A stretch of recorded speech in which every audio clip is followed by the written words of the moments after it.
Greetings, everyone. Thanks for coming. Hello. My name's Doug Bergstein. I'm Susan Loynd. We will be your hosts for this evening. Let me give you a little background about what this is all about. It is the 4th annual Mad River Valley Story Slam, and this year's theme is misadventures. And in fact, we chose this pretty much right after last year's event, and then we were midwinter and we forgot. No, and luckily Sue Richardson over here had already started working on her story, and I texted her and said, what was our theme again? And she said it better be misadventures because that is exact. Well, she used a little harsher words. Stronger language. Yeah. Yes.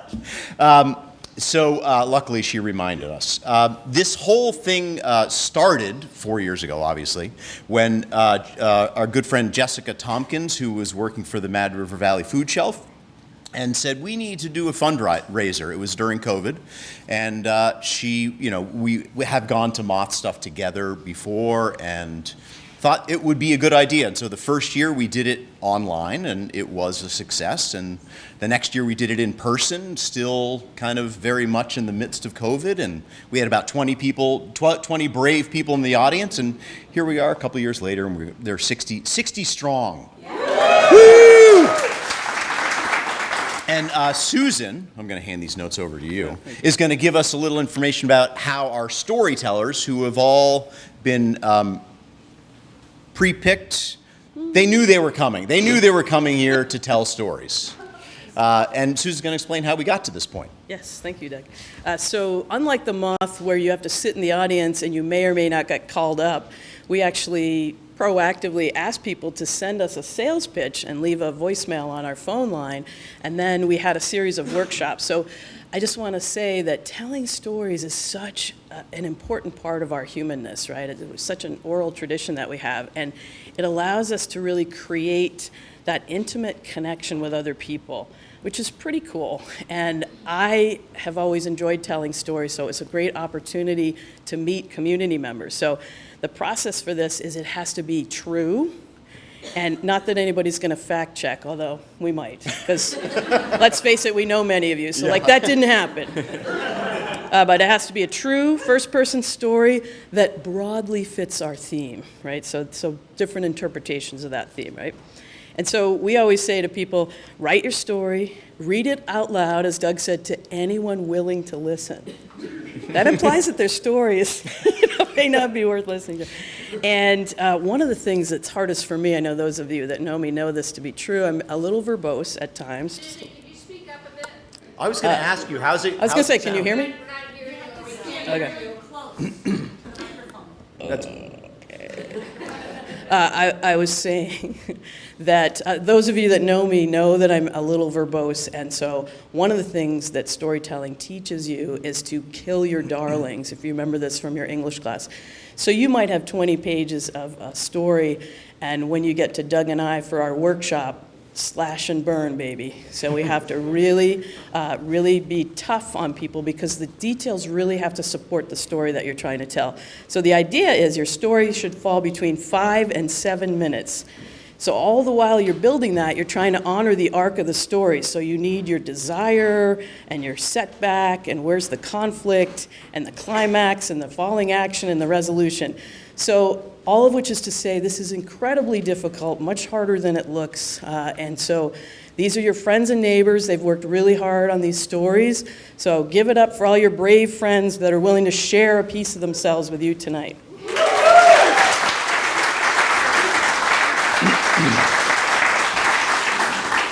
All right, few details. Emergency exits. You see that exit sign back there? That's where you came in. That is one of our emergency exits. Here's another one right here.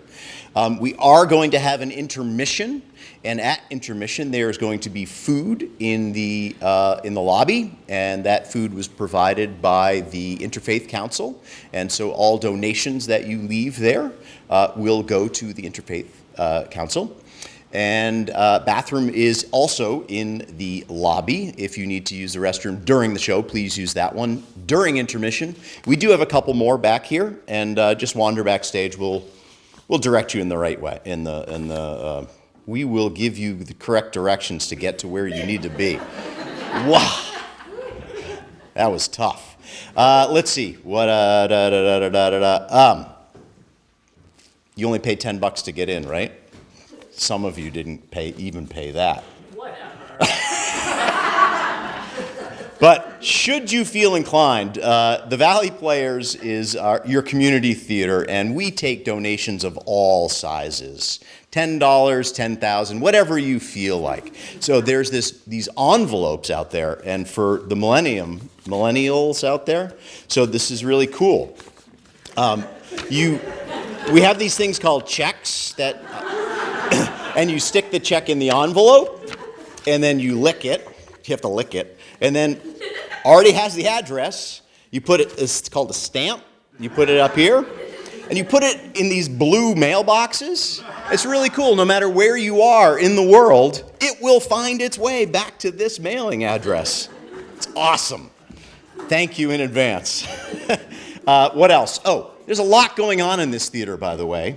On Monday, there's a woman who contacted me from Maine and said, hey, I just want to do a concert. I don't care if anyone shows up. I just want to play on a stage. Okay, so she's going to be here Monday night at 7:30. Her music's interesting. Spam-A-Lot, director Shannon Sanborn's right here. Spam-A-Lot is opening June 27th. If you could go behind these curtains, we should just pull it at intermission or something. It's chock full of set pieces and costumes. We are just overloaded.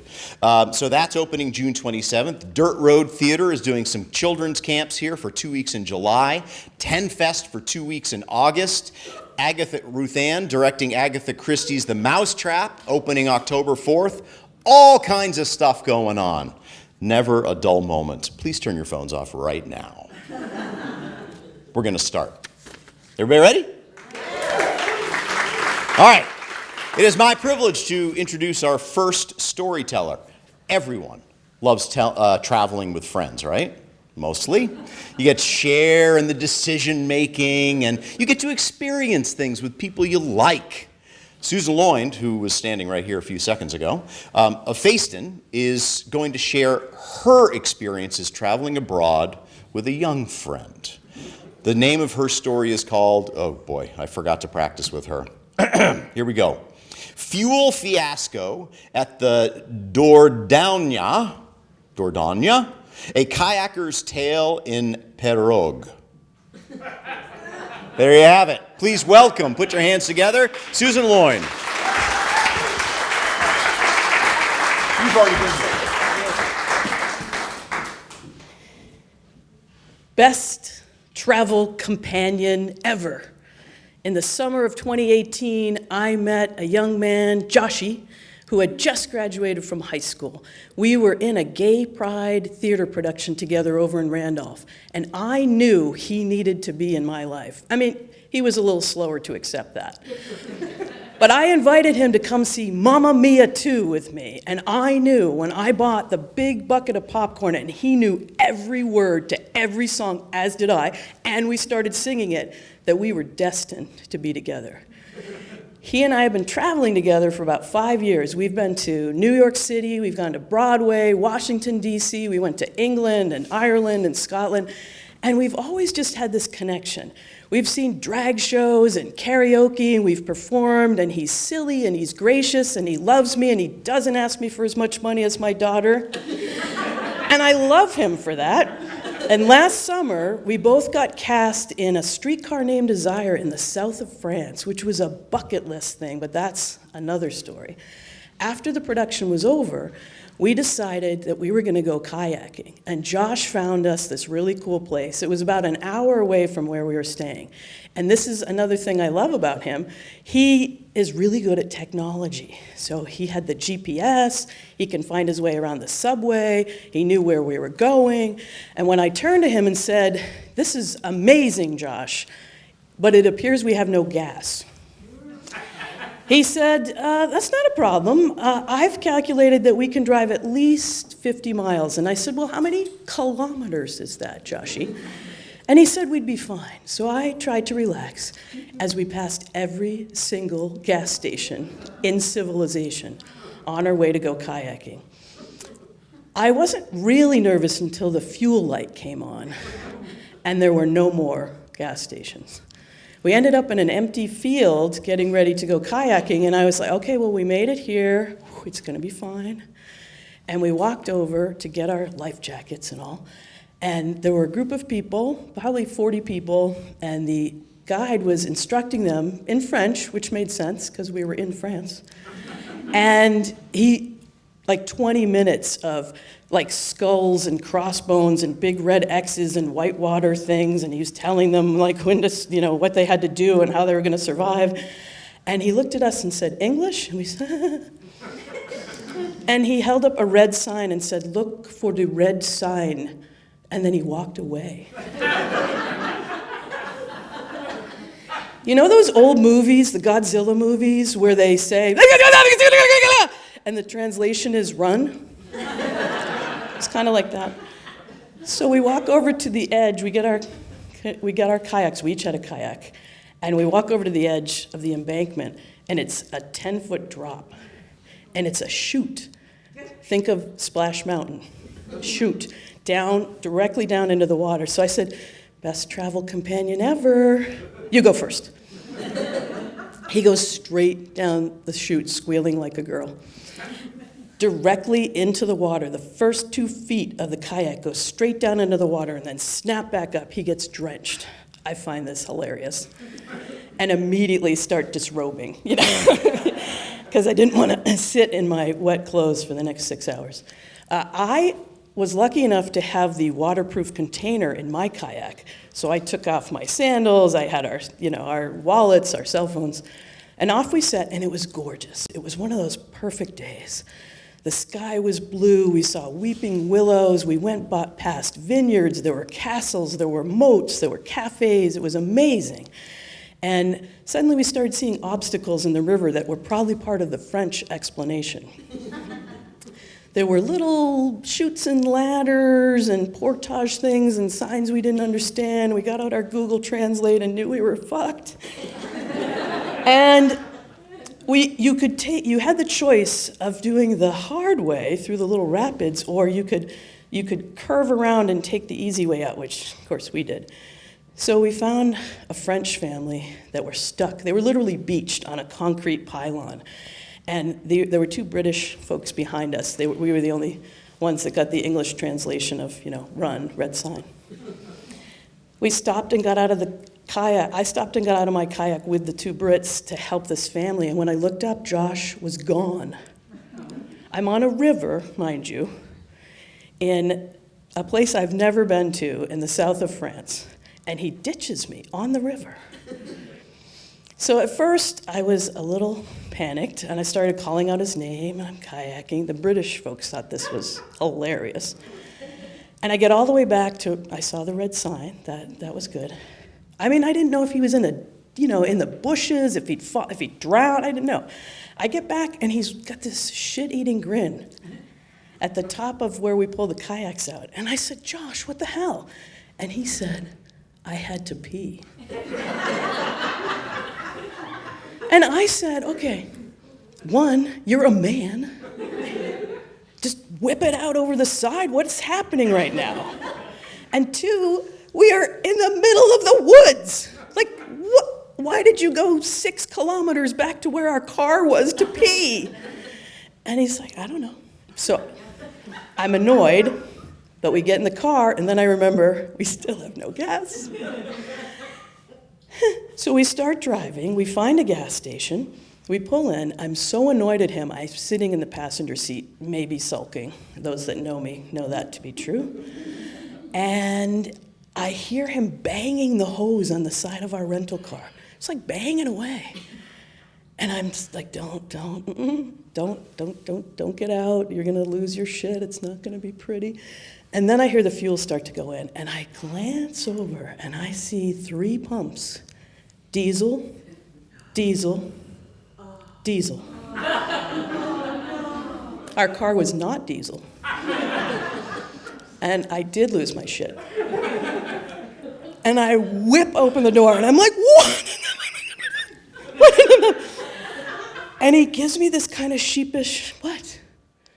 And there may be kids here, so I won't elaborate. But let me just say, please take the hose out of the car right now. And he pulls it out of the tank, and he says, is there a problem? I said, yeah, there's a problem. So we find, this was like an auto shop, like mechanics. They had a couple pumps out front. So we go in, do you speak English? No. We find one guy in his broken English, and I'm saying diesel. And he's like, oh, yeah. He's pointing to the three, no. I pull him outside, and he gets the boss. And I said, I really don't want to buy this rental car. And he says to me, you're really lucky because you put in less than a liter of diesel. So you might be okay. There will be smoking coming out of the back of your car, out of the exhaust. There may be some flames. There could be some charring action that happens. There could be a slight, irregularity with the engine. There could be some bucking. There might be a little, and you can imagine the look I'm giving Josh as this man is explaining this to us. And off we drive, and there was bucking, there was smoking, there was things happening.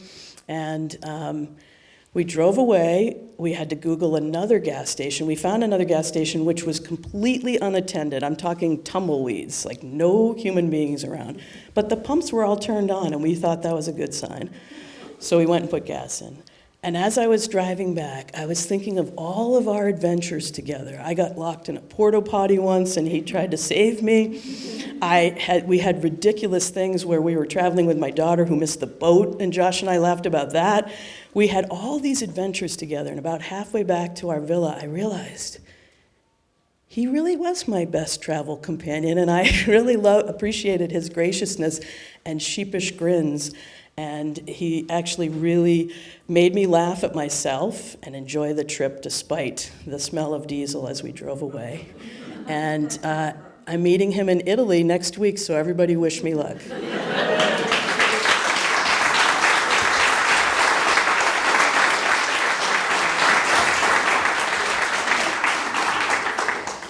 Okay, our next storyteller is Bobby Roode from Warren. And the Peace Corps is really a rite of passage for many young people, and really much more so in the 60s and 70s. It was really a call to action for folks of that age. And young people then got to experience a once-in-a-lifetime situation, going to see the world. And I'm sorry, Bobby, you moved to Waitsfield, my mistake, sorry. So Bobby's going to give us a glimpse into her own experience, and this will just a little glimmer, little teaser here. Her story's called Hostage for a Day. Please welcome Bobby.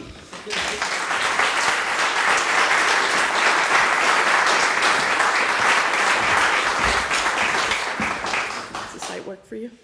I think it works. Okay. Can everybody hear me? Yes. Okay. So it was 1973. And I had just graduated from college. I was very sure of myself. I decided that I was going to go to Africa to have this great adventure. I'd been an anthropology major, and it was really important to see the world and get to see natives, and not be a colonialist and really just take charge of things. And this was my first job. So little did I know, I imagined the dangers in Africa, maybe thinking of the heart of darkness. That's where I was going, to Zaire, which some of you may have known as the Belgian Congo, and we also know it today as the Democratic Republic of the Congo. I never imagined that on my way there, I would have the experience of a lifetime, one that I've never forgotten. I don't often tell the story, but I'm finally coming to terms with it. So we traveled 12 hours from London by plane, and we were supposed to land in Bujumbura, Burundi. But they contacted the pilot who said, who learned that they didn't have enough fuel in Bujumbura, Burundi to refuel our plane to get us to Zaire. So what to do? And he took his instructions from his company, which was East African Airways. And they looked at the surrounding countries and they said, well, you can't go to Rwanda because they just had a revolution. They just had a coup, so you're not going to go there. And, well, there's Entebbe in Uganda. But 4 days ago, President Nixon got a kind of nasty letter from Amin, and we're closing our embassy. But if you just land, and get your fuel and get out, you should be fine. That was a big mistake. So we flew in. We were told, don't get off the plane, don't take pictures, don't do anything, just be invisible. We'll be on the plane, they'll refuel us, and we'll get going. Okay, so we all did that, and they refueled. It was very quick, and we were off and running, and then we weren't. And we were told we had to return to the airport, and our plane was grounded. They put these big yellow locks on the engines, and one man in the group kind of knew that, well, it means we're going to be here a little while, because it takes about 24 hours to warm everything up again. Okay, so we're in this airport, but you can get off the plane now. This one guy pulls out his camera. Everybody screams, no, what are you doing? They said, don't get the cameras out, put it away. So that settled, we get off the plane, and there's all these soldiers that are standing around the airplane with AK-47s. And we're looking and thinking, well, maybe this is the way they do things here. It's a military airport. Of course, there's soldiers. And we'd all seen the news. I mean, this was 1973. Vietnam was still going on. We'd seen nightly news reports. And we just kind of took it in stride and stood around waiting for a while, still hoping the plane might take off. And then we were escorted inside. And behind the scenes, what had happened was Amin happened to be in the airport, President Amin. And he happened to see our plane. And he found out there were 112 Americans on it.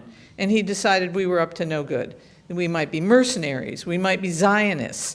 He was also having a problem with Israel at that point, and most Western governments in the world, and maybe even some African ones. So there we are, and eventually someone says, well, he wants to see you. He wants to meet you. So some of you might have heard of Entebbe before, except that we were before. So there was a raid on Entebbe in 1976. We were there in 1973.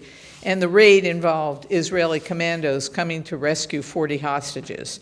There were no commandos with our raid. There was no raid. We just simply were escorted inside. And then we went on a receiving line and met Amin and shook his hand. Now, Amin is like one of the most capricious leaders that there has been that there was in the 20th century. He was eccentric. He was considered a madman, and we had no relationship with his country anymore. And it was really up to him. The U.S. government tried to get us out. They had the embassy involved, and they said, these people are just teachers on their way to Africa. And he said, prove it.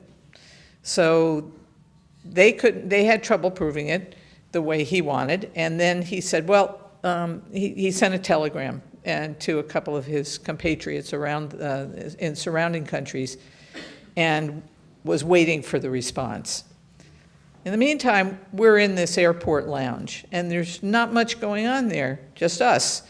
And we're kids, 1973. We were just out of college. We were all in our 20s. We were immortal. Nothing was going to happen to us. We didn't believe anything was going to happen to us. We believed we'd get going. And we sang songs, camp songs. We kept the party going. We were drinking beer. We were happy. We didn't think anything could happen to us. And then some Marines arrived from the U.S. Embassy. They were Marine guards. They were unarmed, but they had some information, and their information was, well, you're not getting out tonight. And it needs Amin's permission for you to leave. They're not listening to us. And then I said, my parents are going to be panicked. My 80-year-old grandmother's going to have a heart attack. And he said, well, I'll call them for you. This was in the day before cell phones and before internet. But he offered to use whatever resources he had and get in touch with them, as long as my parents would call his parents. So, of course, I agreed. So I knew that on the home front, things were going to be okay. Meanwhile, the headlines at home were 112 U.S. Peace Corps volunteers being held hostage, and we knew we were pretty much okay. We were unharmed. Well, then came word, you can leave the airport. The government has arranged for you, I think it was the U.S. government, has arranged for us to go to a hotel on Lake Victoria. So, okay, we're leaving the airport. That sounds great. I was wondering how I was going to sleep on a semicircular wooden bench. And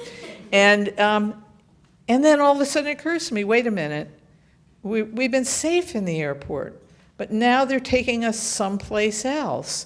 And maybe it's not going to be safe because maybe people won't be aware of what's happening to us, and anything could happen. So a little bit of terror struck me at that moment. But we went off to the hotel, got to the hotel. It turns out it was a legitimate resort on Lake Victoria. And so we'd been in the airport by this point about 27 hours. And then we had another, I guess, day and a half at the hotel. But I think I slept through most of it. I was pretty exhausted by then.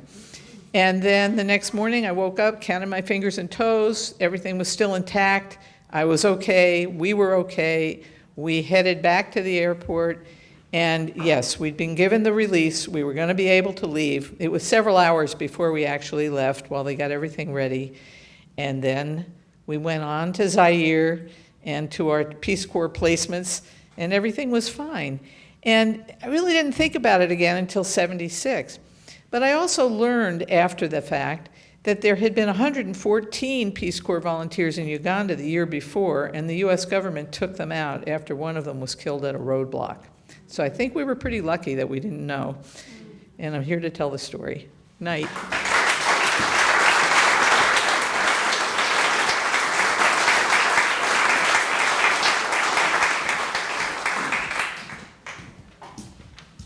Show of hands if you like to ride your bicycle. I can't see any of you.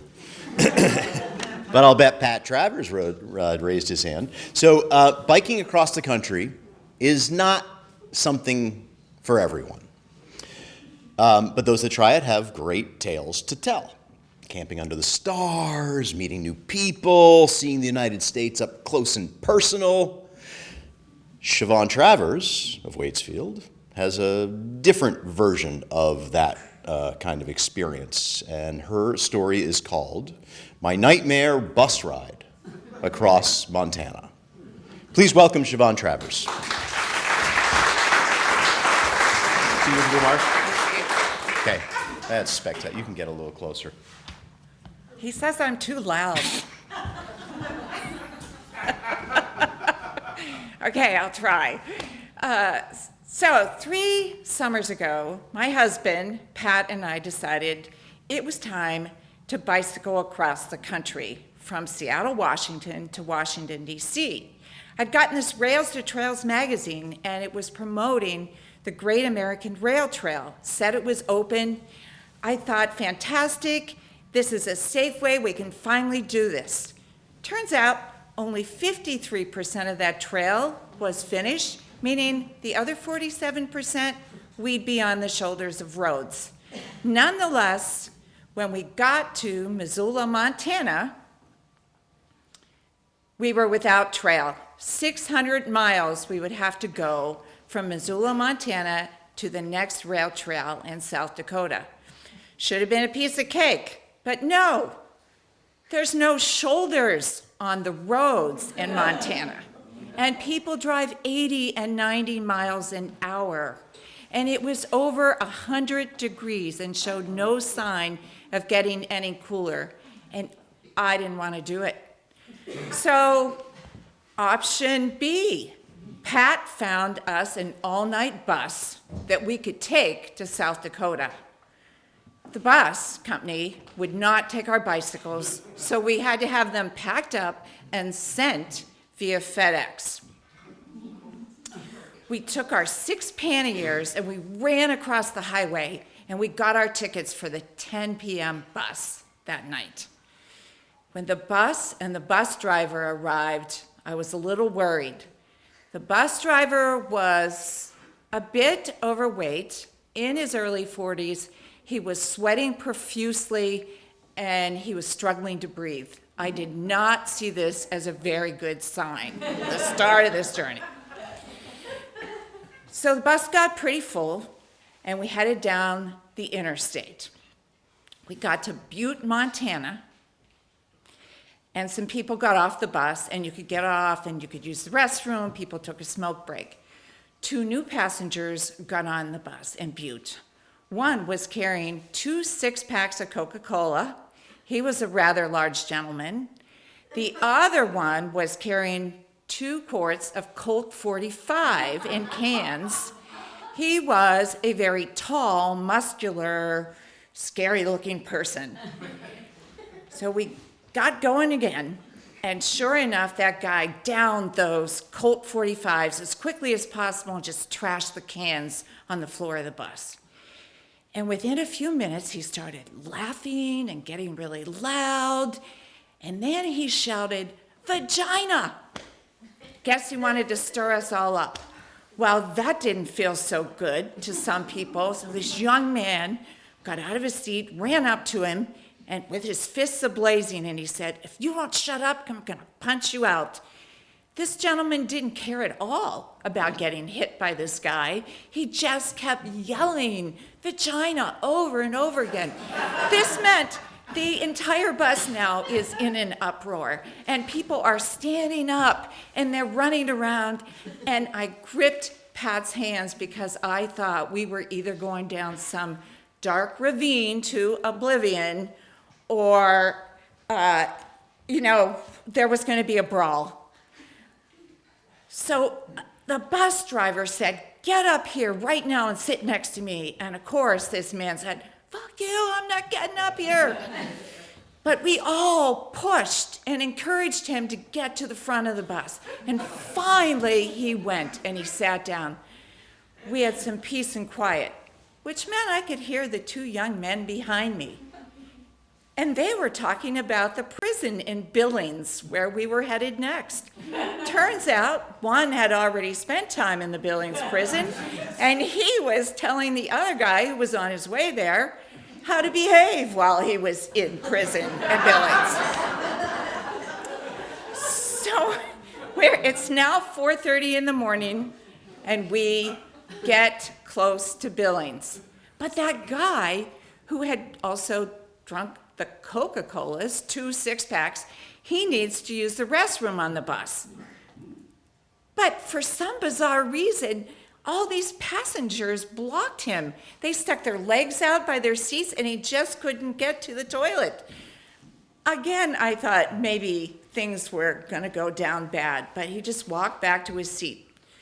So we arrive, this bus terminal employee, red-haired woman, gets on the bus in Billings and starts yelling at us all, "You all have to get off the bus, and you have to show me your ticket.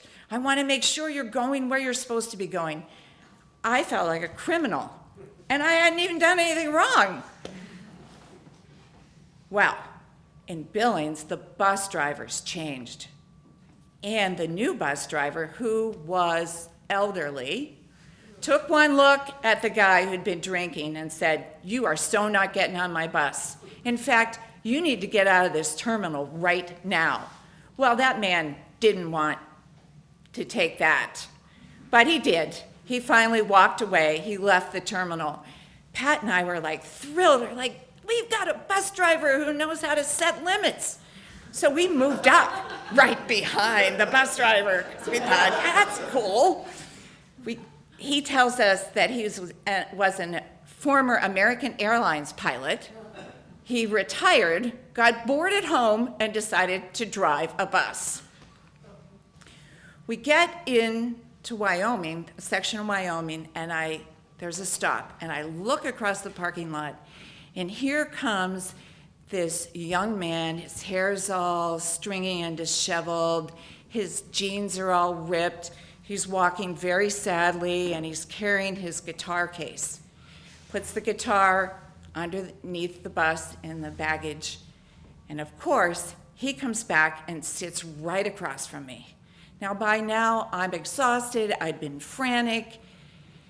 I didn't want to talk to anyone. 15 minutes in, he says, "Do you mind if I ask you a question?" And I thought, of course I mind, but I didn't say anything. "Oh, yeah, sure, go ahead." And he said, "How long have you been together?" And I said, "About 30 years. And then he started, "My girlfriend just broke up with me, and I'm so hurt, and I'm in so much pain, and what am I going to do?" And I thought, oh, no, I don't want to hear this man's story. So I didn't say a thing. Then he turns back to me and he says, "So what's your secret?" I was trying to figure out what he meant by "what's my secret?" And finally it dawned on me. And then I thought, well, what am I going to answer? What is our secret? And I came up with the word patience. So I said patience to him, and that shut him up. And I didn't hear from him the rest of the trip. When we got into South Dakota that morning, Pat and I jumped off that bus as fast as possible. We grabbed all our panniers from underneath the bus. We looked at each other and said, never, ever again will we ride an all-night bus. It would have been safer to ride on those Montana roads that had no shoulder. Thank you.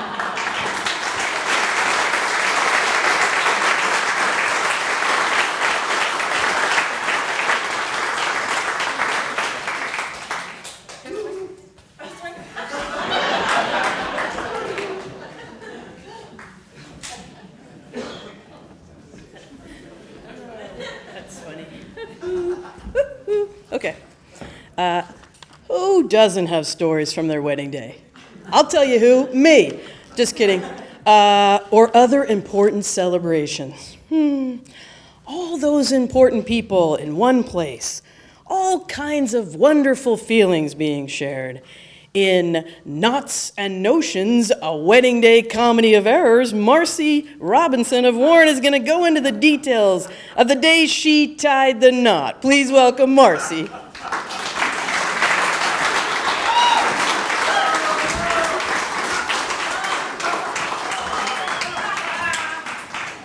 Is that good? Is that good? Yeah. Is that good for you? Good for me. Okay. Good talk. When you drive into the town of Waitsfield, there's a sign that says, settled, town of Waitsfield settled, 1789. Come to find out it was August 5th. Driven by that sign many times, it didn't have much of an impact on me till exactly 200 years after. That was the day that my fiance and I had set for our wedding day 6 months earlier. I came from a pretty conservative religious family. Both our families were from modest incomes, so we didn't have a big extravagant ceremony planned. It was a ceremony at our local house of worship, followed by a reception at the Waitsfield Elementary School. Like I said, not extravagant. So the day before, was full of the flurry of activity that usually happens, people getting ready. Now, for us, it was all family and friends. There were no hired caterers, no wedding planner, no ice sculptured swans. So the school gym was full of ladders, streamers, balloons, people trying to get everything as festive as possible, including my mother. Now, my fiance apparently showed up to help, not as early as my mother had hoped he would. So when he said he needed to leave to go to the rehearsal, leaving her and some others to finish up, she wasn't happy. I would get used to that, till she finally grew to love him like I did. So a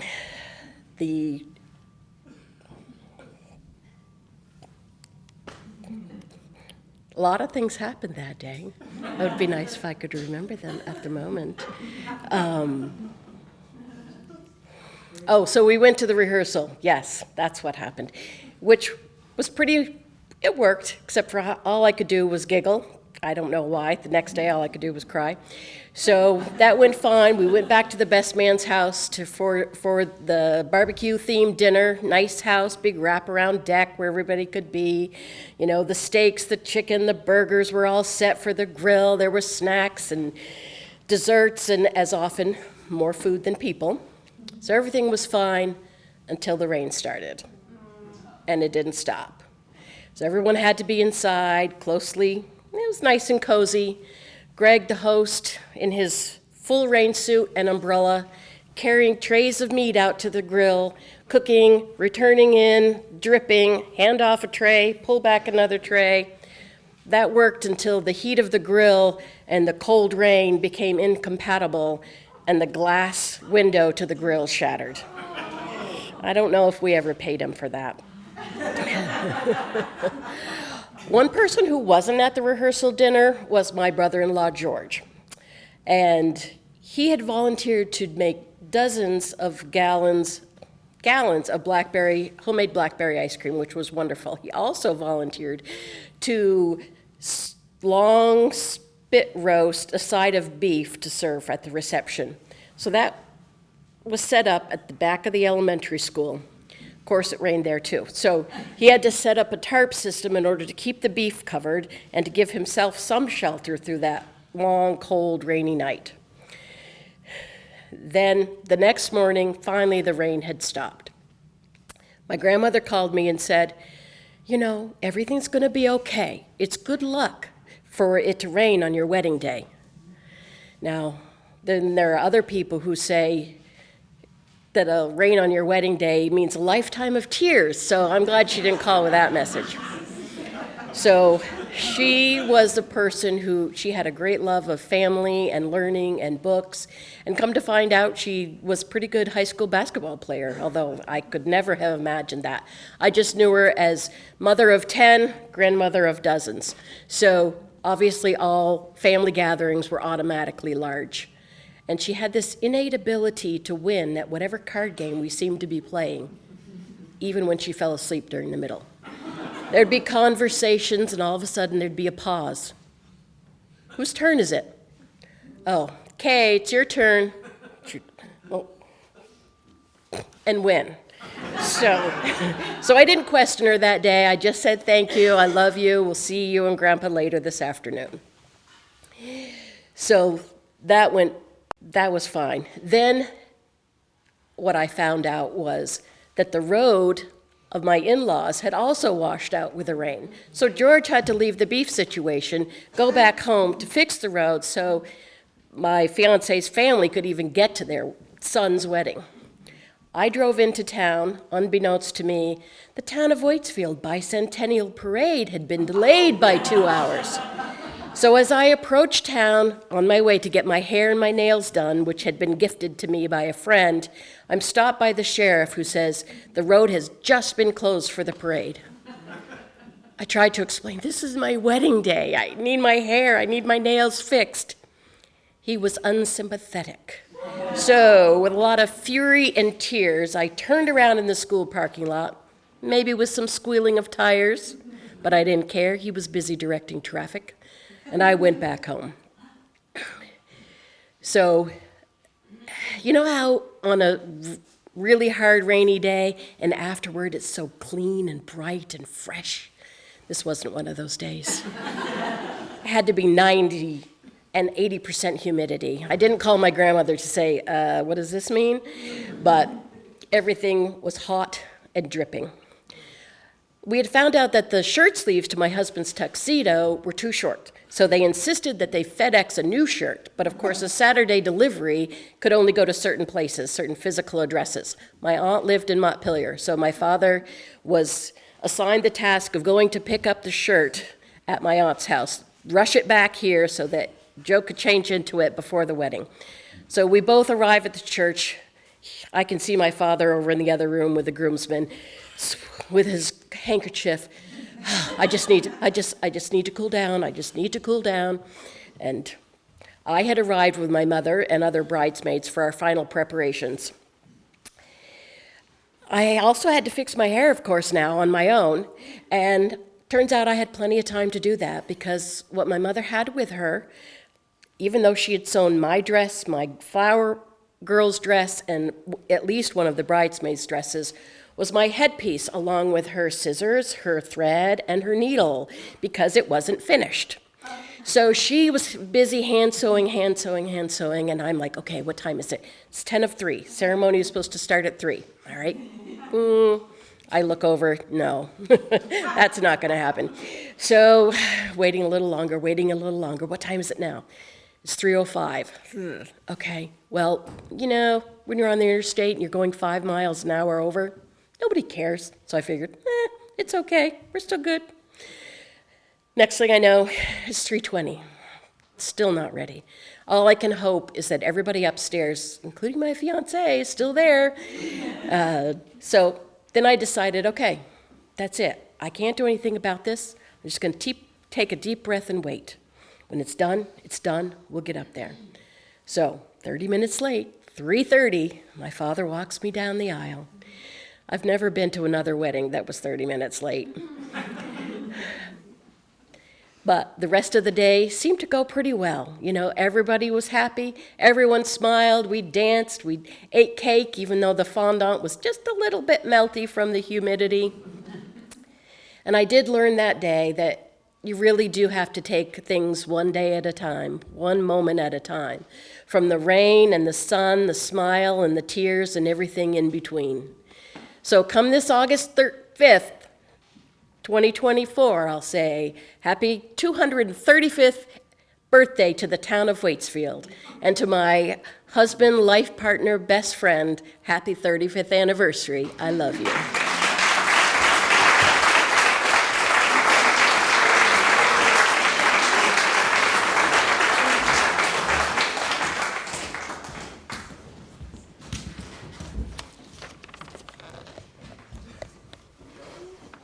Who doesn't love being on the water? It's so peaceful. The sun shining in your face, the wind blowing, well, if you had hair, blowing through your hair. Whether you're on a canoe or a sailboat or a raft just kind of hanging out. Doesn't that sound peaceful? Yeah. Well, Dennis McSorley of Burlington has a story entitled A Nice Relaxing Weekend with the Fellas, and he's going to tell you about his peaceful trip down a river. Please welcome Dennis.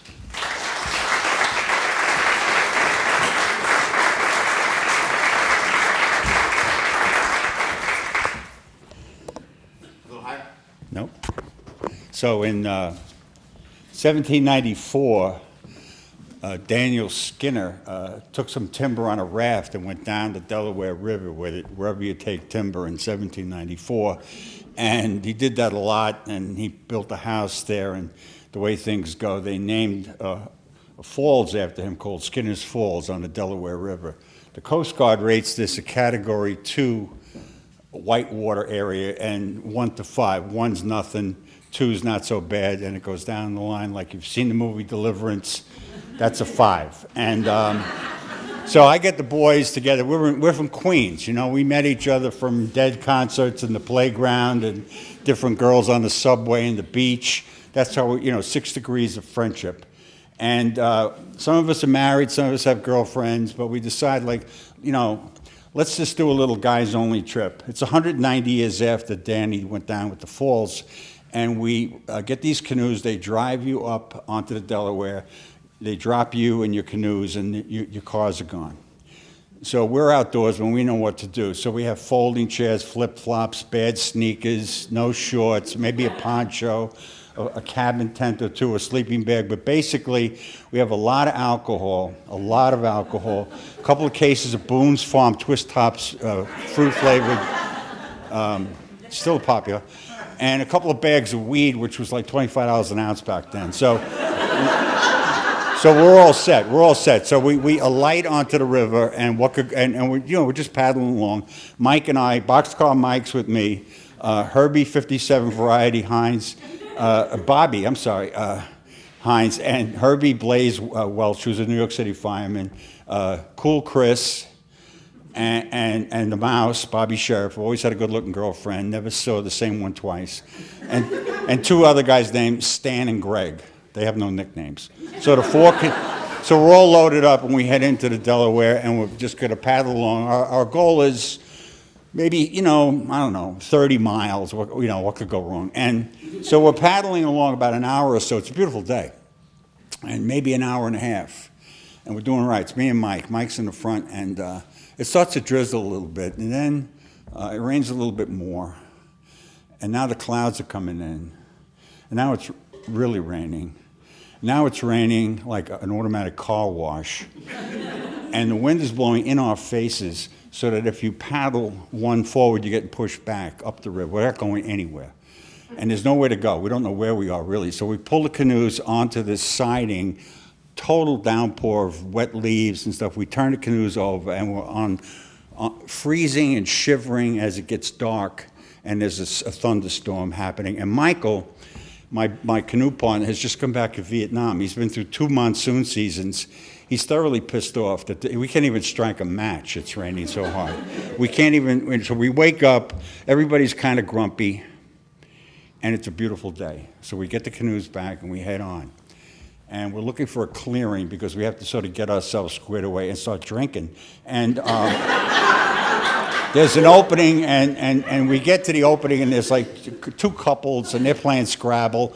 There's an empty spot, and then there's this like biker gang from hell, like Mad Max bunch of guys playing like heavy metal, which is not our vein. But we pull into the empty space, put the tent up, and they tell me as the spokesman, go over and talk to these Vikings and find out what they're doing, because they're all lit up. So I get friendly with everybody, and I'm talking to them.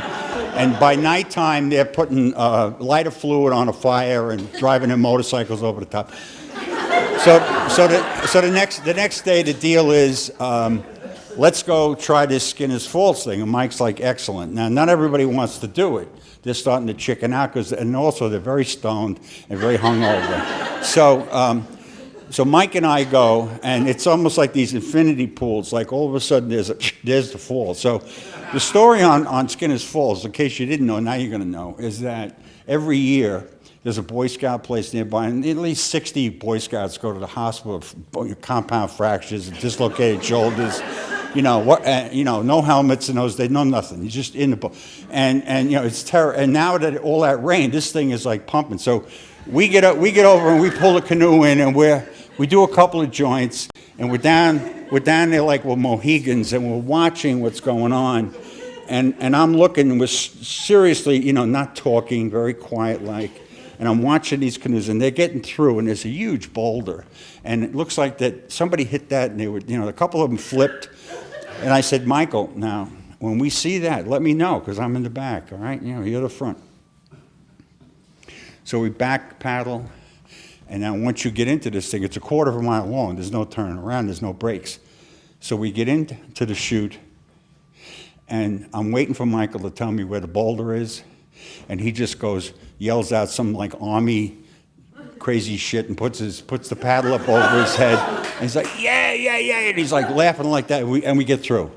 So I got 175 pulse now, and we turn around, and Herbie Blaze, the fireman, and Bobby 57 Hines, they're in the next canoe, and they're going to try it. And they come in, and one of the rules, even if you didn't know, is like, do not stand up in a canoe.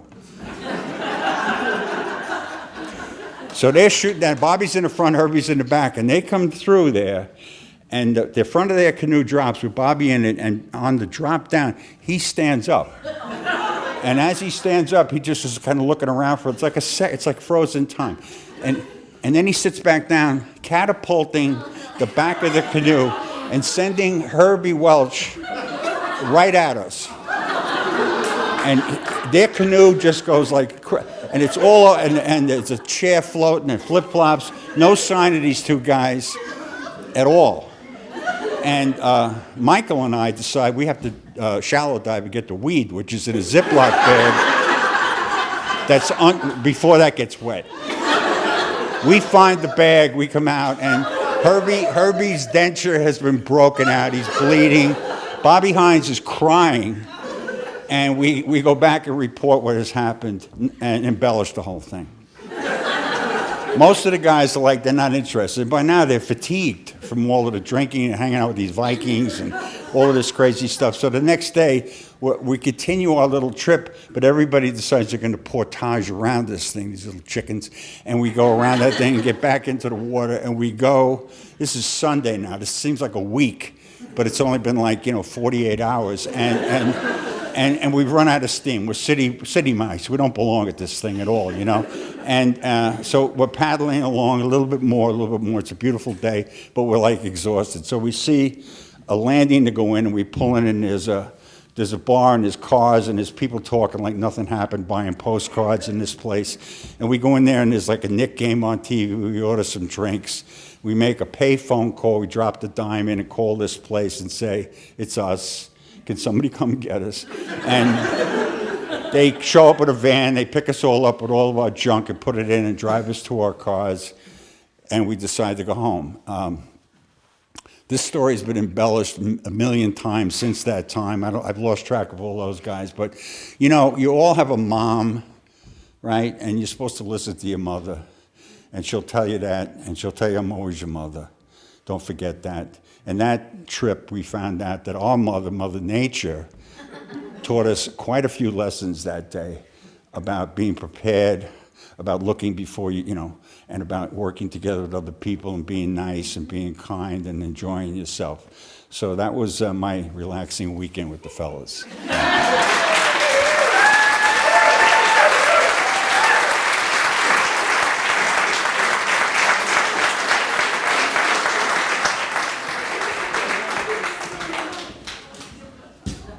So Susan had this great idea. We were talking about next year already, and she said, why don't we have the audience give us some ideas? So these yellow pieces of paper are going to be right at the ticket booth where you checked in.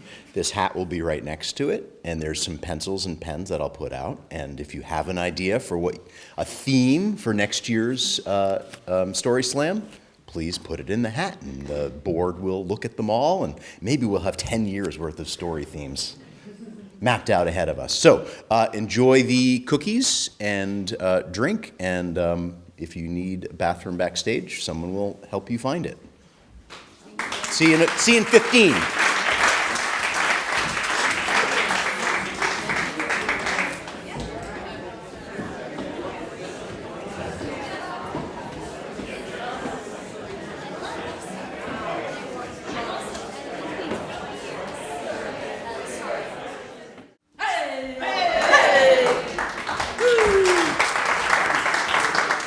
Thank you for clapping. I'm going to do that again.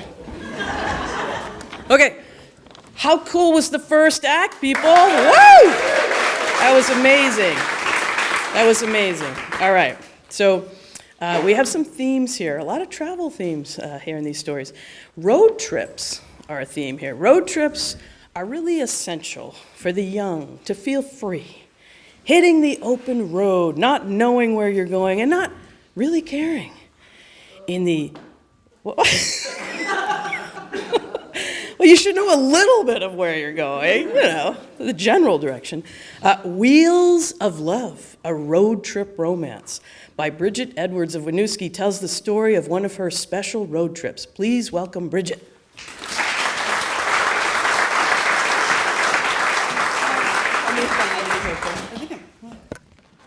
Is that okay? Can you hear me? All right. What in the fuck were we going to talk about for 5 hours together in the car? So this is my recurring thought as I'm traveling from Philadelphia up to Penn Station in New York to meet my friend Rick. The plan is we're meeting at Penn Station and we're going to drive to Cape Cod where we're meeting up with some other friends, one of whom's family, has a house there for the last weekend of our mid-semester break in college. Rick is 22, Rick is 20, one of our friends is 20, but I'm 22, so we're good on beer. The forecast for this late February week is actually for the Cape, it's sunny and 60 degrees, which is 80 degrees warmer than northern Vermont, where we will be returning in a few days, so do that math. And it's great, but I am filled with dread. So Rick is my friend. Nowadays, we'd probably call him a friend with benefits. And at that time, he was technically a a boyfriend of someone else, a woman who had graduated the year before and was living out of state. They were sort of in the waning days of this long-distance romance. And he and I were in our junior year, friends and theater majors together, did a lot of work together, spent a lot of late nights talking about really important things like the meaning of the universe and the purpose of art and the role of the artist in society and all these sorts of wonderful things, and playing a lot of games like chess and dice games. And somewhere around, probably right before Thanksgiving break, we added the benefits to some of those other evening activities we did. So there we were, it was late February, and it started out a lot of fun, really fun, easy. We first, of course, it's never gonna happen again. We said that a few times, and then it got old. And then we had gotten to this point, like in February, where we actually had what we would always later refer to as the bit of warmth conversations. The bit of warmth being the only phrase we could really feel comfortable with to talk about our growing emotional connection, without actually talking about emotions. So here we are getting ready for this trip, and like in my mind, late night talks and secret trysts are one thing. A road trip is a whole other level of intimacy, and I have no idea if we're ready for it. Like, are we, without all of our props and our things, like, what are we gonna have to talk about? Will we run out of things to say? And it turns out I shouldn't have worried, because we didn't run out of things to say. We ran out of gas. We ran out of gas about 2 miles from our friend's house on Cape Cod in late February. Rick's like, hey, no, it's cool, it's cool. It's like, there's a road down there, and go down that embankment, there's this local road, well, I'm sure we'll find a gas station. And so he yells back up after a few minutes and says, yeah, I see a sign, so come on down. So I lock the car, I go down the embankment. It's there's still daylight, it's kind of getting dark, but I can still see my way down. So I meet up with him, and we hitch a ride, which is a whole other story.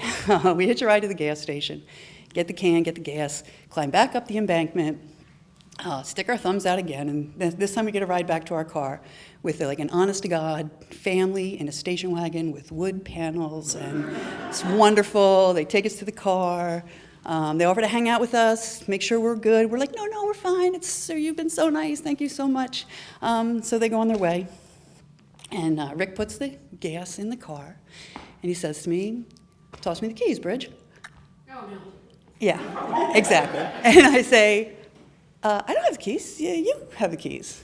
And he says, I don't have the keys, Bridget. So we look at each other, and we look in the car, and there in the fading twilight, I can see dangling from the ignition, there are the keys. So we straighten up, we look at each other across the car, and we literally just burst out laughing. I mean, this is like the cosmic absurdity that we have literally created this situation. We have brought this on ourselves. And like, we don't even have time to like contemplate the existential implications of this confluence of events when a tow truck pulls up. Pulls up right in front of our car. Guy gets out and says, can I give you a hand? We're like, yes, thank you, we're saved. So we tell him our story, we explain our situation, and he starts to laugh. He's actually the first person who ever laughed at us for this story. And so he's visibly amused, but he's like, okay. Goes back and gets a Slim Jim out of his truck. And in case you don't know what a Slim Jim is, it's from the old days when cars used to have locks that were buttons. You push them down and pull them up. And they were on the car, and I really seriously have been told by people who don't understand this. So like the door frame of the car where the window goes down, there'd be a button right there. And so the Slim Jim is this long piece of metal. It's really thin, and it's sort of curved or hooked like at the end, and it would slide down along the glass into the door, jiggle it around, catch that locking mechanism, and you go pop the door lock. So he starts on the passenger side door, no luck. Moves to the rear passenger door, no luck. Comes around. When he comes around to the driver's side, I can see his face in the lights of the oncoming traffic because it's really gotten dark now. And he's no longer amused. He is visibly irritated at this point. And, but he uses that frustration very vigorously on the driver's side door. And whatever it is, he is not going to be bested by this Chevy Malibu in front of these two idiot college kids from Vermont. And it works, and he pops it open, and much rejoicing all around. So Rick and I are like scrambling, getting our bills together to see if we can figure out and get $20 together for this guy. And he's pulling the Slim Jim out of the car. And he's wiggling it, and he's working it, and it's not coming. And after all that hassle of hooking, it just did not want to let go.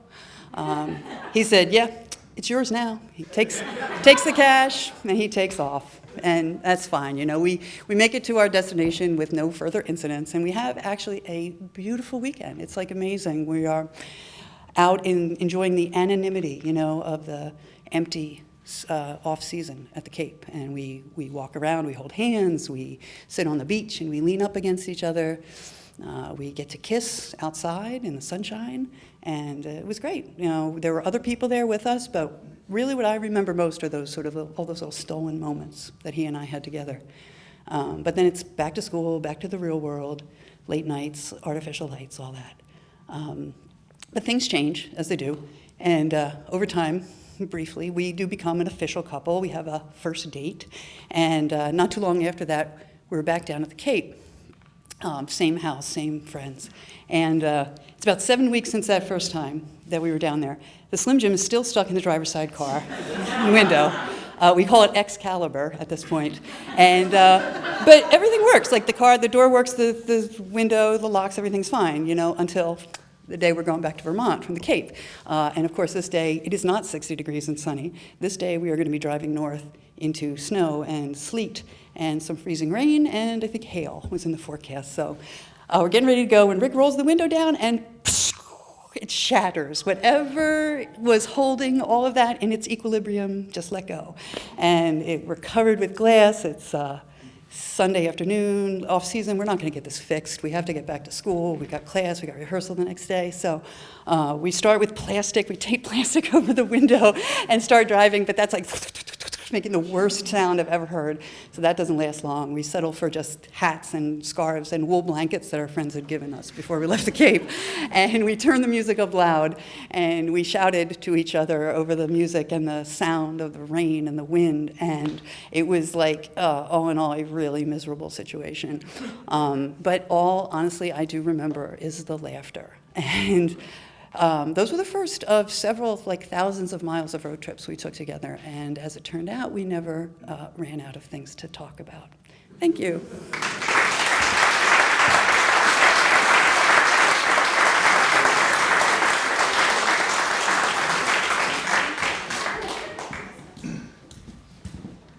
It's raining outside. Excuse me.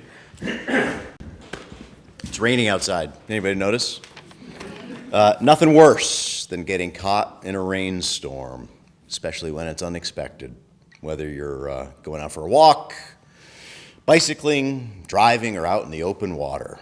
Well, Sue Richardson of Beverly, Mass. is going to detail her experience in just such a storm, in a story called The No Name Storm. Put your hands together for Sue Richardson.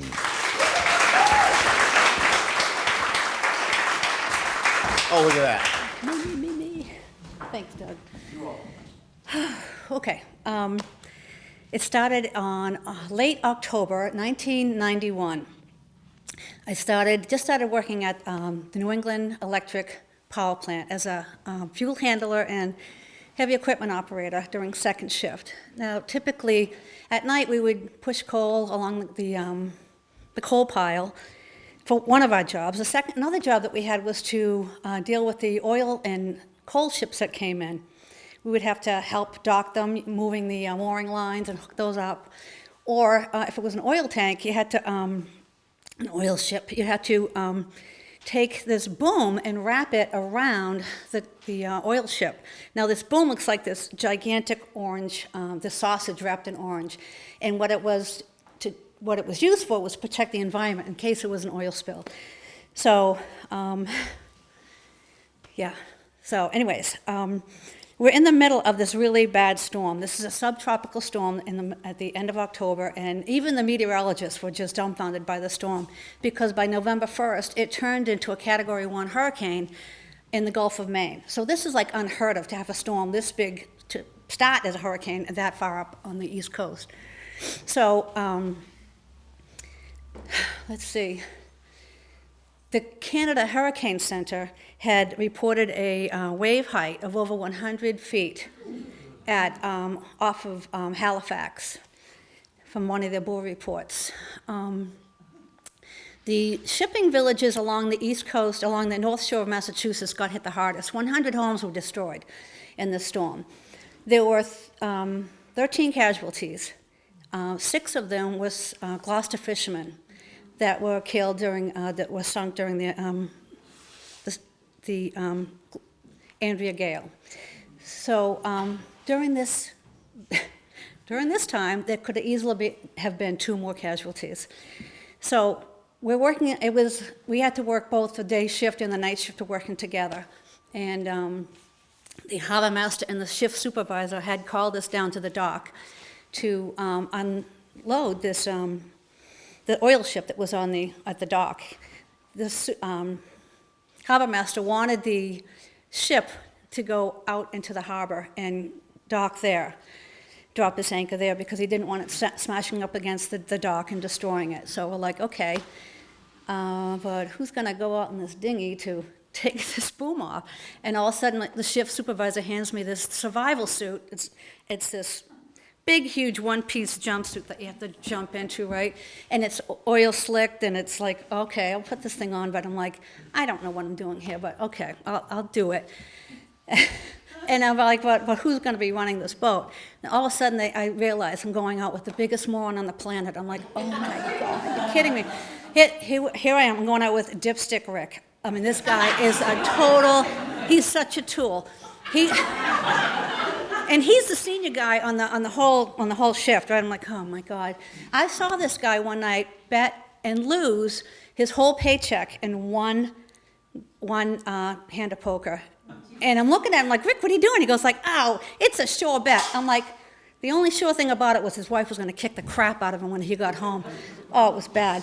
So anyways, we both have our jumpsuits on, right? Our survival suits on. And I put the beacon on. We all have to wear our beacons when we're on this thing, right? So this, walking down the plank, going down to this little bathtub-sized dinghy, and I'm looking back, and I got the whole audience of the first shift watching us laugh. I'm like, oh, this is going to be fun to watch these guys. Let's see what happens here. And the only beacon of hope that I had was the harbor master was there, and his boat was nearby. In case there's an emergency, at least we get somebody close by that's got some sense to them. So we get on the dinghy, and this thing is rocking and rolling and rocking and rolling, and the wind's blowing, and it's raining. It's like, oh my God, the absolute worst you can imagine. So I'm waiting for Dipstick to start up the outboard motor, which he does, and I'm waiting for his order. I'm in the bow, he's at the stern, and he gives me orders to untie the bow line, which I did, and I brought it inside the boat, and I look back, and I'm like, what the fuck is he doing? He takes the stern line, drops it off the back of the boat, as he puts the prop into gear. I'm like, what are you doing, dude? What the? I mean, I was so upset. All of a sudden, of course, the rope wraps around the prop. We're dead in the water, and now we're too far away from the dock to jump to safety. I'm like, what the fuck? So, pardon my language, I really, truck driver, you know? Anyways, I'm like, what are we gonna do? And I see this pylon coming up at us, right? And he's on the back of the boat like, screaming and yelling. I'm like, screw this, I'm taking over. So I see this pylon, and I grab hold of it, and I'm like holding onto this thing, standing up, and I'm going up and down on this pylon, like, what the hell? And I'm like, is there anybody gonna save us? And sure enough, you know, here comes the harbor master and the laughing stock up there, right? They come and save us. I get on this boat, get back on the dock, marching up the freaking thing, up the dock, up the pier, right? And I go up to the supervisor, who is sitting there in the comfort of his warm truck. I'm like, I'm never going on that boat with that freaking moron again. I was so upset. Anyway, you know, I'm thinking about this storm. This storm is so big, it's worthy of a Hollywood movie, The Perfect Storm. And that's exactly what they did. They made a movie about this. Well, who knew I was going to be like in a movie? No, I wasn't. But anyways, no, before that, let me go back. I'm riding this pylon, right? This pylon up and down. I'm going up and down, because this is important. I'm going riding this thing up and down, and I'm like, we became close friends, me and this pylon, because I'm riding it like it's a bareback bronco, like, whoa, baby. And I'm thinking, is this how you give an elephant a hand job? Like, no, seriously. But in all honesty, I was like, my face was this close to the barnacles on this thing. Because as we're going down, there's no water here, and there's all the barnacles are just growing here. I'm like, oh my God, I'm going to get scratched. And it was awful. So anyways, I go back to my locker room, and I'm like, adrenaline, like I have now. And I go back, turn on the light in the locker room, I look in the mirror, and I see that my survival suit is just ripped to ribbons. It is shredded. And that, when it dawns on me how serious this situation was. I mean, I knew it was serious, but it's like, oh my God, if I didn't have this thing on, I wouldn't be able to hold onto that pylon. So, subsequently, we heard about the death of all the 6 fishermen up in Gloucester, which was, devastating. But I'm thankful for the barnacle-crusted elephant dick that I danced with for a little while. And I'm thankful for my survival suit because I didn't know it was going to be protect me in that kind of sense, right? I'm also grateful for the harbor master who was there to save us. There's one thing that I wondered whether Rick ever thought back, like how lucky he was that I was on that boat with him, Probably not. But, I would bet my whole paycheck, I'm not kidding, I would bet my whole paycheck that not one single person that was up on that dock watching us the whole time, laughing at us, would ever let Rick, Dipstick Rick, man that boat had they been on that boat with him, right? Now that's a sure bet. Thank you.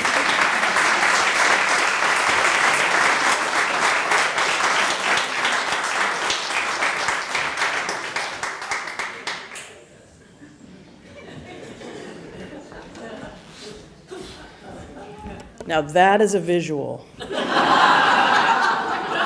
She told us that story, I think at Doug's house like several months ago, and I've been haunted by that image. I just need to tell you that. Okay, so where are we? Oh, traveling alone in Thailand requires help from kind strangers sometimes.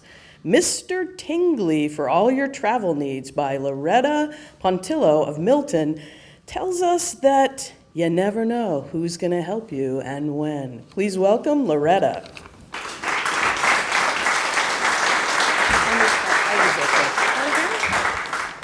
Thank you so much. Yeah, good? Yeah, it's perfect. Awesome. All right. Hi, everyone. I've been enjoying this story so much. Okay, so hi, I'm Loretta. The only thing you really need to know about me for this story is that I'm one of those weird people who really likes to travel by myself.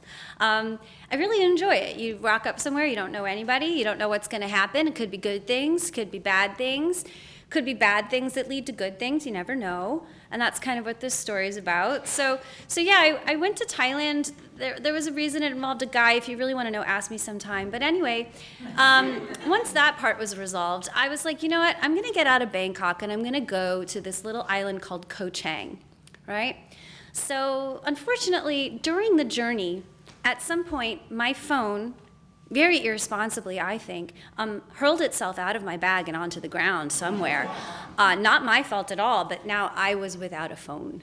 Now, being without your phone at home is a thing, obviously, but when you are away from home, it's a lot worse, right? This is your boarding pass, your camera, your alarm clock, your umbilical cord to your life back home and everyone you know. And also, my phone had a little pocket in the back where I kept my driver's license.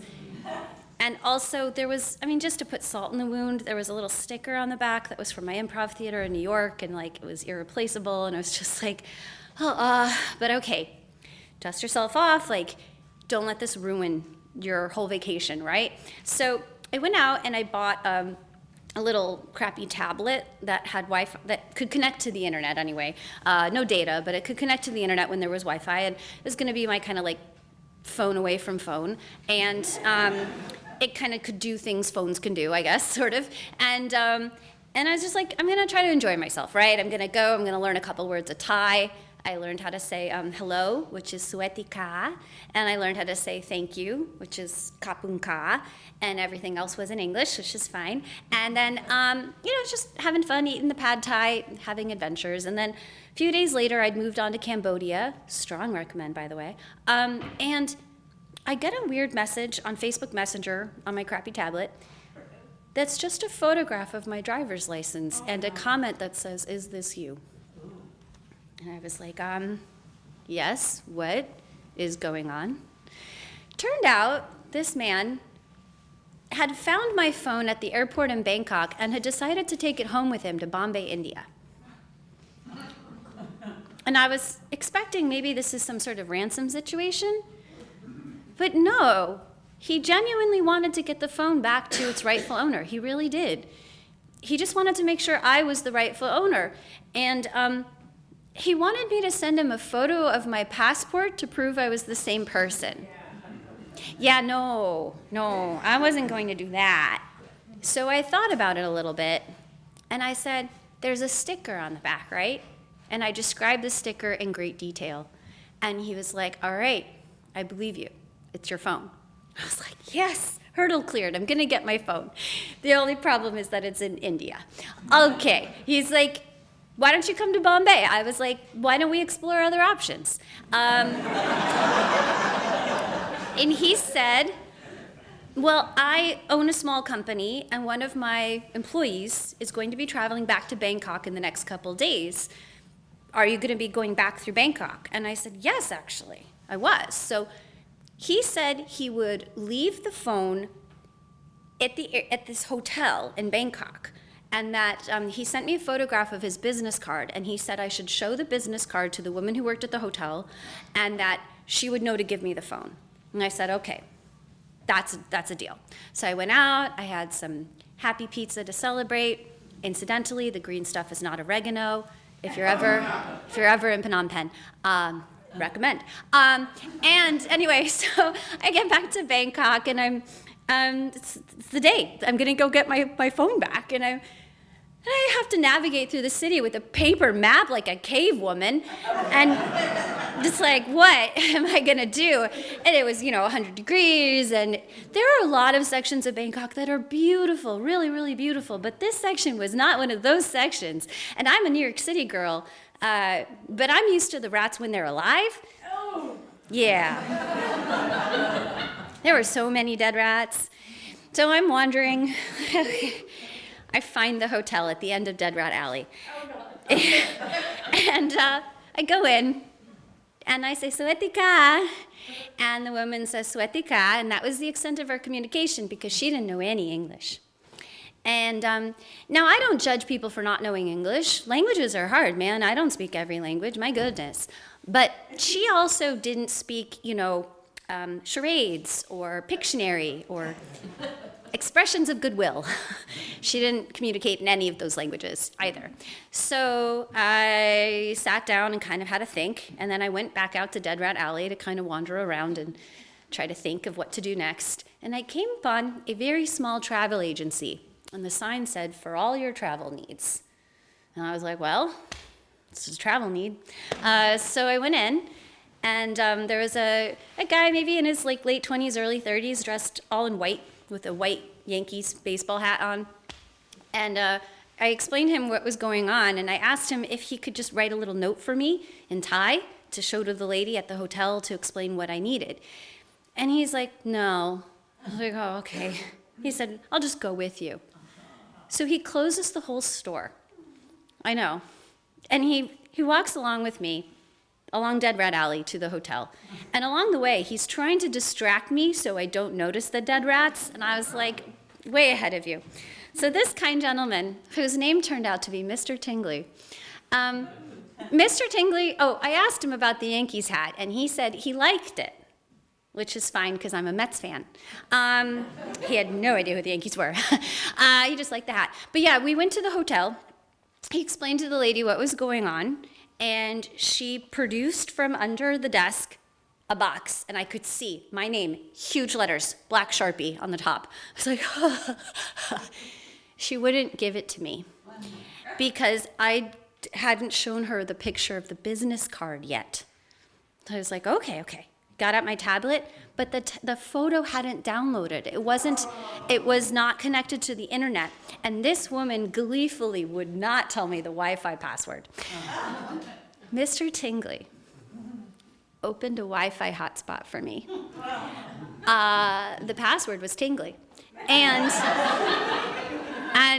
I got in, I downloaded the business card, I showed it to the woman. She let me have the box. She even gave me scissors to cut through the 19 layers of duct tape. I pulled the phone out. It still had battery power. Everything was fine. I was kapun-kawing all over the place. I was just delighted. The phone was fine. It had been to India and back without me.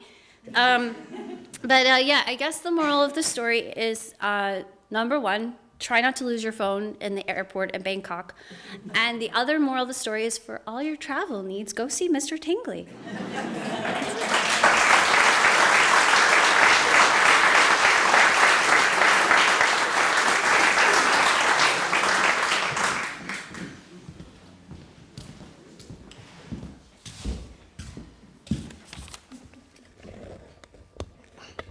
Who doesn't like to travel with their family, right? Family vacations are the best. Let's see, where are we?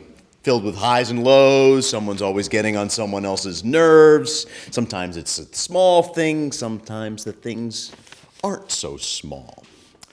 Well, in The Perfect Family Trip by Charlotte Robinson of Warren, she's going to give us a glimpse into one of her family vacations. Please welcome Charlotte.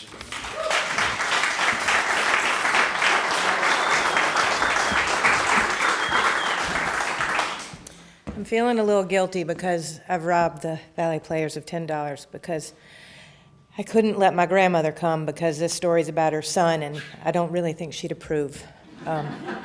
So I'll chip in an extra 10 when I'm done. So my dad moved to Hawaii when I was in college, and I went to visit him several times. And in fact, Steve and I got married in Hawaii. We always wanted to take our kids, but we wanted to wait until they were old enough to really enjoy all that Hawaii had to offer. So in 2000, our kids were 8, 6, and 4. And we decided that was go time. So we also had a friend, Whitney, who was graduating from high school that year and had been our babysitter for many years, and she was like an extension of the family, and we invited her as well.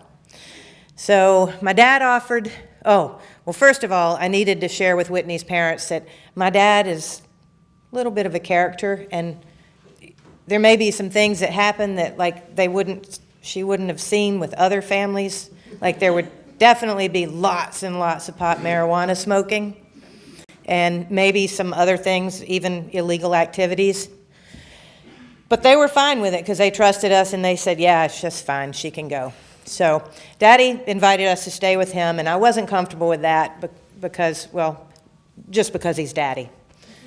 So we bought 2 of the biggest tents, like 12-man tents, and schlepped them all the way to Hawaii with us. And we were going to camp out for 3 weeks. It was a brilliant plan. And we knew that we could use my dad's house for a bathroom and a kitchen. So the first day was magical. I mean, we came and it was just beautiful, and we could smell the plumeria flowers and gardenias, and I don't know any other flowers besides that.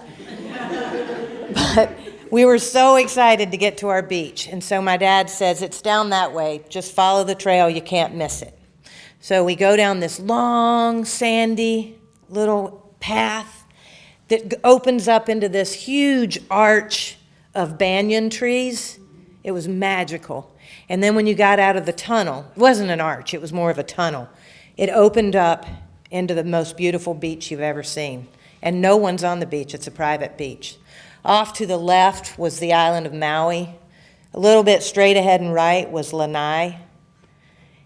There were 2 hammocks, 2 kayaks, a surfboard, a really cool log for sitting and reading or whatever. And we were so excited.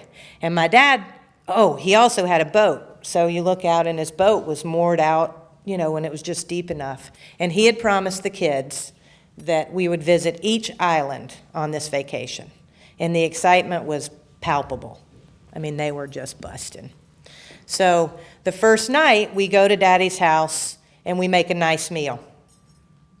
And it's a really small house, so we made a good choice. I think our tent was not much smaller. So there's a kitchen on the right, bathroom across the hall, shared dining, sitting space, 2 small bedrooms on the left. We finish our dinner and we're planning the next couple of days. And our 6-year-old daughter climbs up on this dresser that's in front of a door for some reason, leans up against it and almost falls in. And she turns around just awestruck after looking in the room and says, "Wow, Granddad has a whole room for his garden." So Whitney gets up and goes to look, and I follow her. Daddy has pot in every form, growing under purple lights, hanging from the ceiling, in bags, dried up bags of weed. So we have a good laugh. This is night 1, and I look at Whitney and give her a little nod. And then we go about our night. So we have a great time. Days go by, and then it's the day we're going to go to Maui. And I mean, we're all so excited. So the plan was to load up Daddy's surfboards, kayaks, with all of our things that we needed for the 2 nights that we were spending. Steve, Whitney, and Daddy would paddle everything to the boat. I would stay with the kids, and then they would come back and pick us up, and then we would paddle out to the boat. So luckily, we brought our own life jackets because we later found out Dad had 3 life jackets on board. Buckles didn't work. They were old. They would not fit a child, so we were fine. But as we're getting ready, I'm holding the kayak for Whitney. She's already in her seat, and then Dad asked if I'll just hold it while he gets ready. And all of a sudden, Whitney has this look. I don't know if it's surprise, shock, terror. And I turn around to see what she's looking at, and my daddy is wearing only his tighty-whities. But some of you who were here last year know that he doesn't like the white ones. He always has red ones. So he's sitting, straddling the kayak, and Whitney's facing him. And when you're straddling I'm more on Whitney's side. When you're straddling a kayak and you're wearing nothing but tighty-whities, things don't stay where they're supposed to. So I look at Whitney and I say, "Bless your heart." And they go. So they come back and get us. Dad stayed on the boat, thank God, because we only needed 2 boats. So we get out there, and he had invited 2 friends, his girlfriend, Susan, and another friend, Isaac. I don't have time to tell the whole part of that story, but it's funny. So Susan is wearing a very tiny bathing suit, and she's not tiny anywhere. And her top, she's just fallen out of her top, and she's drunk to boot. Isaac is wearing only shorts, and he's barefoot, and he has the biggest feet. They didn't fit his body. They were dirty, and he had the nastiest toenails you have ever seen. So, and he smoked like a chimney, literally lit one off the other, and my father smoked too. So Daddy fires up the boat. We're on our way. Everybody's so excited. Daddy promises the kids he has a fishing boat that we can stop and go fishing. And I can't remember how long the trip was, but I think it was probably a couple of hours. So anyway, we start getting into some rougher water, and I say to Daddy, "Well, can we stop and fish now?" And he looks at his watch and he says, "No, darling, I got to get to the ferry. I'm meeting some people there." So the kids are a little disappointed, but whatever.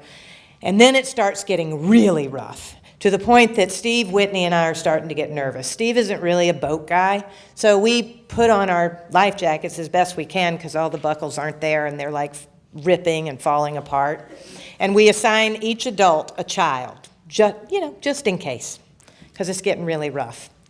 So I say to Dad, what, should we turn around? What's going on? He says, no, no, no, no. It's just the currents between the 3 islands, and there's a name for it, but I don't remember.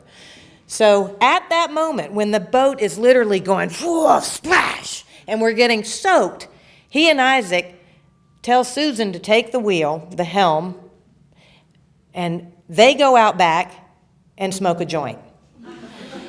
Now, Susan's drunk and has no idea how to drive a boat, so next thing you know, we're turned sideways into the waves. And the boat is rocking and rolling, and Steve and Chelsea, I forgot this, are already seasick. They're down and out. So the boat is just, I mean, the waves were huge. So he's yelling out orders, which I'm guessing we can't hear a thing. And in my mind, I'm hearing, just sit right back and you'll hear a tale of a fateful trip. So I sprint up to the wheelhouse, take the helm, push her out of the way, take it. I've had enough boating experience that I turn the bow back into the waves. We're going good. I wait for Isaac. He comes back. I go down to check on everyone. Everybody, poor Whitney is green. The kids are sick. Nobody's puking. They're just down, out, like underneath their little blankets, towels, whatever. So finally, we make it to the boat dock, to the ferry dock. Steve takes the kids, and everybody's just sort of getting their land legs back. And I'm helping Daddy tie up the boat and put things away. And I say, so Daddy, where are you guys staying? And he says, well, darling, I got us here. You guys are paying for the accommodations. We're staying with you. Before I have a chance to respond, some sketchy-looking dude comes over. Daddy rifles through his bag. Boat's not even tied up. It's like floating a little bit away. He pulls out a bag, a gallon Ziploc bag full of white pills. I say, what is that? Well, darling, not that it's any of your business, but it's morphine tablets. So I freak, and I'm like, how do you take the children on the boat with this? And he yells at me a little bit and scolds me, and then he says, my boat, my rules. So I say, well, there is just no way that you, your friends, or your drugs are going to come and stay with us. My children, my rules. So we ditch Susan, Isaac, and Daddy, and we have a lovely couple of days. Our hotel is sweet. You know, we shop, and we do all these things. And then when we're ready to go, we walk down to the ferry dock, catch the Molokai Princess ferry back to Molokai. We have a smoke-free, no nasty toenail-free, and safe trip back to Molokai. Thank you.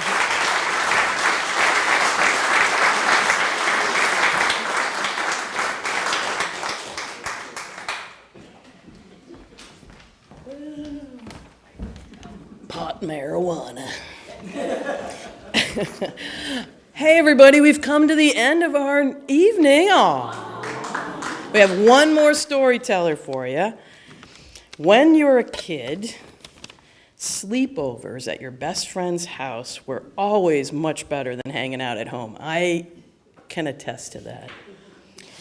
The Legend of Zelda by Tobin Mollett of Milton tells us that some adventures shouldn't be taken alone. Please welcome Tobin.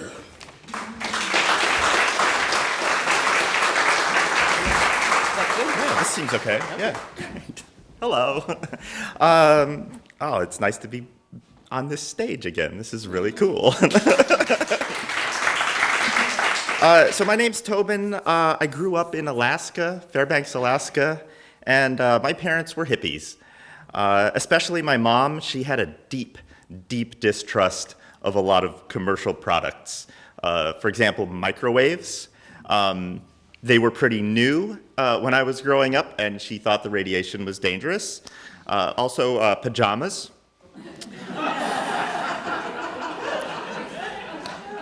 I'll explain. Pajamas for kids used to have this fire-resistant chemical in them. Yeah. That way, if your house burned down, your pajamas would survive. And my mom thought that that chemical was dangerous to me, so instead I had to wear off-brand natural wool pajamas. Also, video games. My mom didn't think that video games were dangerous exactly, but she did think that if we had video games in the house, that I would spend every waking moment playing them and never do anything else ever. And that was true. Video games were pretty new, and I loved them. When I was 10 years old, my best friend's name was Sage, because his parents were hippies also. And when I spent the night at Sage's house on weekends, luckily he was allowed to have a Nintendo Entertainment System, and so that's what we would do. Not the only thing we would do, but we would spend some time sitting on the carpet in the middle of the living room with one of those little CRT TVs, playing Nintendo, passing the controller back and forth. And Sage's mom, who was a nice lady named Cindy with frizzy hair and a huge collection of porcelain pigs, she would bring us snacks. It didn't get much better than that. And the game that we played, one of our favorites, was The Legend of Zelda. Yeah, it was a cool game. And nowadays, there's a ton of video games, and they do everything, and they're all photorealistic, and there's a huge world to explore. But at the time, The Legend of Zelda was the first game that made you feel like you were on a grand adventure. There was a huge world to explore. You could climb the mountains. You could delve into the dark forests, swamps, caves. There were secrets to discover. I had my best friend, a world to explore, and snacks. It was awesome. But one weekend, we got stuck.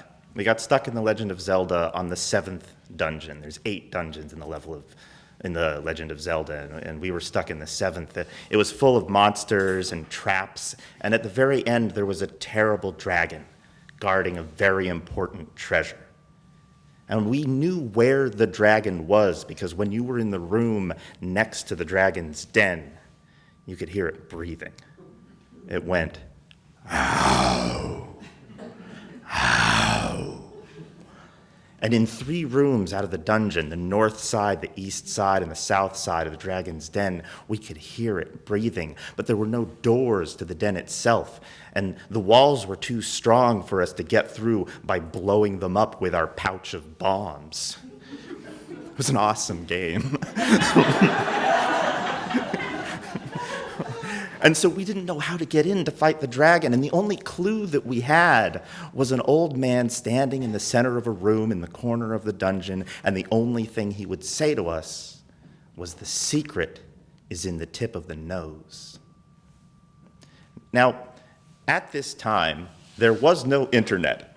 It had not been invented yet, so we couldn't go online and look up the solution to this riddle. All we had was our 10-year-old brains. So we said, "The secret is in the tip of the nose. Let's kill every monster in this dungeon by hitting it in the face." Now, this is a game from 30 years ago, so a lot of the monsters are colorful little blobs that do not have recognizable faces. But we did our best. It was more art than science. We spent all evening killing monsters. It did not get us any closer to fighting the dragon. And eventually, Cindy came and told us, "I'm sorry, boys. You're going to have to go to bed." So we did. We went upstairs, and Sage got into bed. I got into my woolen pajamas and got into a sleeping bag and slept on the floor. Sage went right to sleep. I stayed up for hours, just lying there, staring at the ceiling, thinking the secret is in the tip of the nose. The secret is in the tip of the nose. What does it mean? There must be an answer. I'm smart enough to figure this out. So once I was sure everyone in the house was asleep, I got up. I snuck downstairs to play my best friend's video game without his knowledge. I sat in the middle of the living room on the carpet. I turned on the TV, kept the volume really low, didn't turn on any other lights, just me and the TV, turned on the Nintendo and went back into the 7th dungeon. I didn't have a plan, but I brought up the dungeon map. That's like a blueprint of the dungeon from above, how all the rooms are situated. Maybe there's a place we didn't explore yet. And then I noticed, with sudden clarity, that the shape of the dungeon itself was like the huge head of a monster, like a big crocodile head with a prominent nose. And with 100% certainty, like I had never felt before in my life, and honestly never again, I fought my way to the nose of the crocodile, of the dungeon itself. I leaned against a wall that was suspiciously right in the middle of the room. The wall slid aside, revealing a ladder leading down to the darkness below. I climbed down the ladder into a tunnel that was filled with bloodthirsty bats. I fought off the bats. I went to the end of the tunnel and I climbed up the ladder at the other side, and I emerged in a room that I didn't quite recognize. But then I heard, "Ow, ow." I was on the west side of the dragon's den, the one room that we hadn't been able to reach. There wasn't a door, but I had my pouch of bombs, so I blew a hole in the wall and got through to the dragon, and I fought the dragon in an epic battle. It was actually pretty easy. I was a little disappointed, but I fought the dragon. I killed it, I slayed it, it left behind a treasure. I walked up to the treasure and picked it up and held it over my head. And then I thought, oh no, The Legend of Zelda saves your game automatically. When Sage comes down in the morning, he's gonna know I played the game without him and that I robbed him of this discovery. But I thought maybe I can turn off the Nintendo before it saves. And so I lunged across the room towards the power button to turn off the Nintendo as fast as I could. But I'd been sitting in my wool pajamas on the carpet, and I had built up a static charge. And when I reached out towards the Nintendo, I could see a bolt of electricity leap from my finger into the Nintendo. And the screen went black.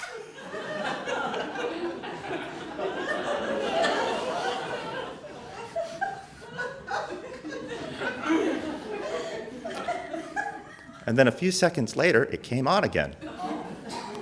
It came onto the title screen of The Legend of Zelda, and I checked the save, and it had not saved. The 7th dungeon was still pristine and unsolved.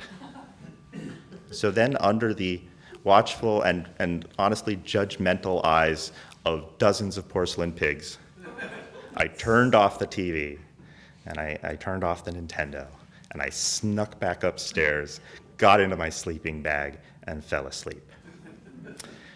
And the next morning, Sage and I went downstairs and turned on The Legend of Zelda and played through, and I said, hey, maybe you should check the dungeon map. Maybe we'll find something there. And I let him play through the dungeon with just a little bit of help, and it was very satisfying. To this day, I have never told him what I did. Thank you for your time.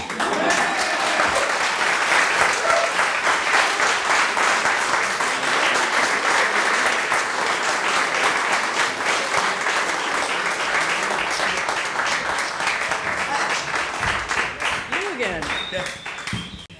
We just wanted to thank you. Thank you all so much for coming. And we have some folks backstage, and we have some folks in the audience that have all told stories. So if people want to hang out and chat and ask questions, you're welcome to do that. Doug? Hey, how about one last round of applause for our storytellers? We'll see you all next year. I hope there's at least a dozen ideas out there for us to ponder for next year's Story Slam. All right, drive safely, everyone. Have a good night.